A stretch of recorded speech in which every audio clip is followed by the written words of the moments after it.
T'es vraiment accro à l'info, hein? Je suis pas accro, je faisais une étude comparative entre la radio, la presse écrite et puis la télévision. Je trouve que c'est souvent pauvre. Là. L'autre jour, j'entendais 12 morts, 12 degrés, 12 Les zéros. infos, on les assimile pas finalement, parce qu'une info chasse l'autre, on n'a pas le temps de digérer. C'est pour ça que moi, je préfère largement le cinéma ou le documentaire, parce que du coup, ça ouvre beaucoup plus de perspectives, tu vois. Le cinéma donne un regard qui permet ensuite de penser. Et tu vois, un type comme Miguel Courtois, qui est basque et franco-espagnol, c'est le cinéaste idéal pour nous parler de ça. Ouais. Alors aujourd'hui, tu vois, il vient là, je pense qu'il ne va pas tarder. Hein.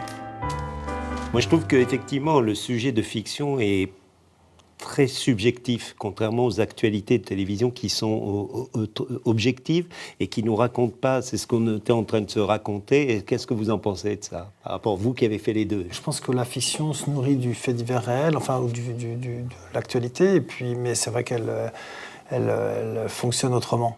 Vous aviez été marqué, vous, par des films comme, je sais pas, Le Syndrome chinois, L'année de tous les dangers, tous ces films qui ont Révélation de Michael Mann. Moi, c'est complètement, c'est vraiment c'est le cinéma que j'adore.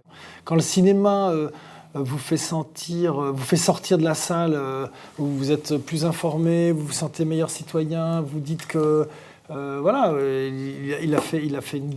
eu une double fonction, vous distraire et vous emmener et en même temps vous informer sur des choses que peut-être d'ailleurs sans le cinéma, à côté desquelles vous seriez peut-être passé. Alors on va regarder de suite le premier film qui va vous intéresser, un film espagnol, Aquel non era yo.